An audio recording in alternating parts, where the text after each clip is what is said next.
हम चांद और मंगल में जाने की बात छोड़कर क्या ज़मीन में पाताल में जाने की बात सोचें? इधर खुदाई उधर खुदाई में उलझे रहें, ये महत्वपूर्ण बात। तो कांग्रेस पार्टी हो या किसी को भी ये अधिकार नहीं है कि कोई संविधान और कानून से बाहर जा कर के बात करे। छोटे छोटे मामले, गाय चुराना, बकरी चुराना, किताब चुराना, ऐसे मामलों में आजम खान बंदे हैं जेल में। हट करके जब इन मुद्दों में पर इलेक्शन होंगे, भावनात्मक मुद्दों में, तो बीजेपी को फ़ायदा होगा।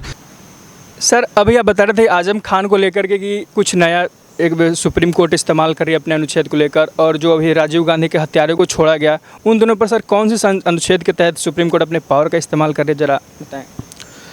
देखिए, आजम खान एक ऐसे राजनीतिज्ञ हैं जो कि मंत्री भी रहे, लंबे समय से समाजवादी पार्टी के संस्थापक रहे, और वो लगातार 2 साल से जेल में बंद हैं। और किस कारण से जेल में बंद हैं?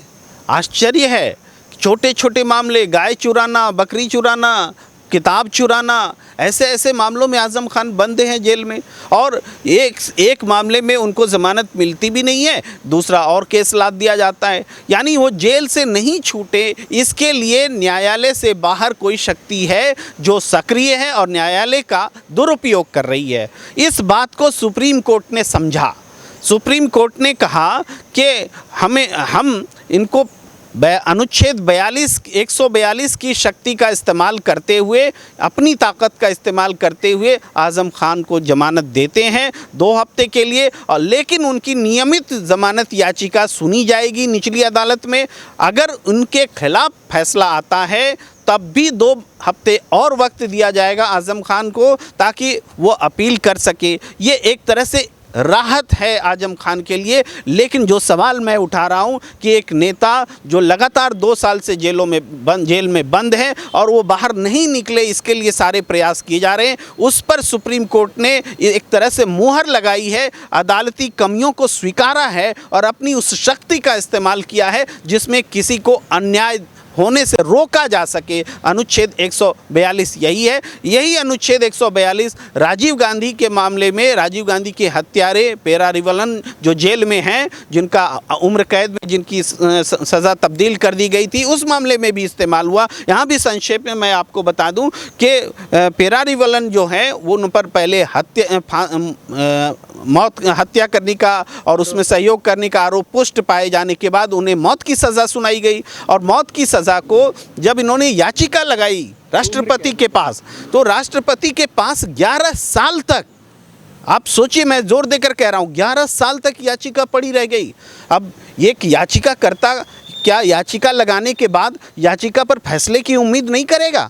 याचिकाकर्ता का अधिकार है कि उसकी याचिका पर सुनवाई हो, इसके लिए उसको फैसला मिले, इसका वो उसको अधिकार है। राष्ट्रपति ने 11 साल तक फैसले अपने पॉकेट में रख करके एक अन्याय किया, और इस अन्याय को सुप्रीम कोर्ट ने जब समझा तो उनको मौत की सज़ा बदल करके आजीवन कारावास में तब्दील किया। उसके बाद इसी मार्च में ज़मानत भी दी, जबकि 30 साल जेल में गुजर गए। पहले उम्र कैद में 14 साल की सज़ा होती थी। आजकल थोड़ा फ़र्क आया है कि अधिक समय तक या मर जाने तक भी जेल में रहने का प्रावधान है, लेकिन जब सज़ा हुई थी उस समय 14 साल होता था, वो 30 साल जेल में रह गया। उसके बावजूद अगर उस व्यक्ति को न्याय नहीं मिल रहा है, न्याय मिलना क्या है? सज़ा अगर किसी ने भुगत ली तो उसने कोर्ट का सम्मान कर लिया। तब आज सुप्रीम कोर्ट को लगा कि अन्याय हो रहा है और उन्होंने 142 की शक्ति का इस्तेमाल किया, क्योंकि तमिलनाडु की विधानसभा ने एक बार फिर से पारित करके राष्ट्रपति के पास भेज दिया था कि इनको रिहा किया जाए, मगर राष्ट्रपति के पास फिर मामला लटका हुआ। तब सुप्रीम कोर्ट ने देखा ये अन्याय तो अनवरत चलता रहेगा, स्पेशल शक्ति का इस्तेमाल करना ज़रूरी है, और 142 की अनुच्छेद 142 का इस्तेमाल करते हुए पेरारिवलन को रिहा करने का एक तरह से आदेश दे दिया है और वो रिहा होंगे। सर, जिस तरह से 2018 में राहुल गांधी ने कहा था कि यदि राजीव गांधी सर के हत्यारे को रिहा भी कर दिया जाए तो हमें कोई दिक्कत परेशानी नहीं है, लेकिन आज ही रणदीप सुरजेवाला ने प्रेस कॉन्फ्रेंस करके बीजेपी पर हमला बोला कि ये सरकार बिल्कुल संविधान के खिलाफ है और हत्यारे को क्यों छोड़ रही है, ये सरासर हमला है संविधान के ऊपर। सर, इस पर क्या कहना चाहेंगे आप? देखिए, मैंने पहले भी कहा कि पेरारिवलन को जो रिहा किया गया है, सुप्रीम कोर्ट ने महसूस किया कि उसके साथ अन्याय हो रहा है। ये मान्य बात है कि उसने राजीव गांधी की हत्या की, उसमें वह शामिल था, मददगार था, उसकी सज़ा उसको मिली है, अदालत के तहत मिली है, कानून के तहत मिली है, वो कन्विक्टेड है, इसमें तो कोई दो मत नहीं, पूरा देश जानता है कि वो कन्विक्टेड है। लेकिन इस देश में सज़ा देने का प्रावधान हमारे संविधान के अनुसार है, कानून के अनुसार है, और उसके हिसाब से ही उसने याचिका डाली थी। याचिका जो हमारे राष्ट्रपति ने 11 साल अपने पास रख लिया, तब सुप्रीम कोर्ट ने उनकी मौत की सज़ा को बदल करके आजीवन का उम्र कैद में, आजीवन कारावास में बदल दिया। उसके बावजूद वो जब जारी रहा तो तमिलनाडु की विधानसभा ने एक प्रस्ताव पारित किया, फिर वो राष्ट्रपति के पास पड़ा हुआ है, तो अब फैसला नहीं आ रहा है। 30 साल से ज़्यादा हो चुका है जेल में वो है, इसके बावजूद अगर वो रिहा नहीं हो रहा है तो सुप्रीम कोर्ट ने माना कि यह इनजस्टिस है और उन्होंने जस्टिस देने की कोशिश की है।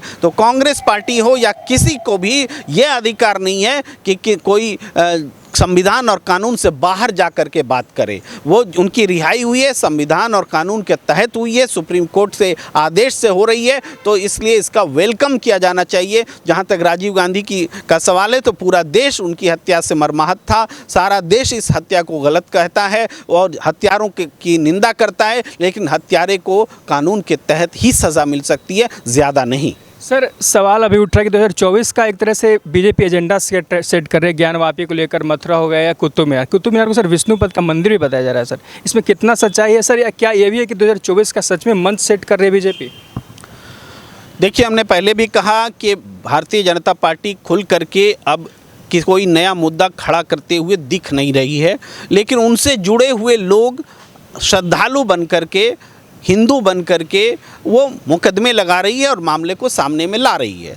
तो ये एक एजेंडा तो है निश्चित रूप से कि 2024 की तक आते आते इस मुद्दे को इस तरह से गर्म कर दिया जाए कि वो सारे मुद्दे जिसमें कि हिंदुस्तान पीछे जाता दिख रहा है 2014 से 2022 के बीच में, चाहे कुपोषण का स्तर ले लें, चाहे औद्योगिक विकास ले लें, चाहे भूख का इंडेक्स ले लें, बेरोजगारी ले लें, हर मामले में नए रिकॉर्ड बन रहे हैं। तो उनसे हट करके जब इन मुद्दों में पर इलेक्शन होंगे, भावनात्मक मुद्दों में, तो बीजेपी को फ़ायदा होगा। ये कोशिश की जा रही है, पर हमारे सामने संविधान है, कानून है, 1991 का एक्ट है, इसके तहत हम नए जो किसी की मंदिर या जो कुछ भी है पहले से 1947 में बना हुआ, उसकी स्थिति में परिवर्तन नहीं कर सकते। यही वो बचाव है जिससे हमें शरण मिलेगी और ऐसे तत्वों से देश को बचाया जा सकेगा, क्योंकि एक अंतहीन सिलसिला है कि यहाँ खोदो, वहाँ खोदो, वहाँ खोदो। आखिर देश,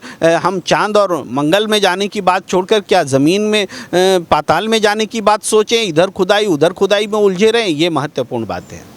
तो आपने देखा सर ने किस तरह से सुप्रीम कोर्ट की बात हो या बीजेपी द्वारा लगाया जा रहा आरोप हो या विपक्ष के द्वारा कहे गए सारे बातों का सर ने निचोड़ बताया। बने रहिए हमारे साथ और देखते रहिए द लोकसभा।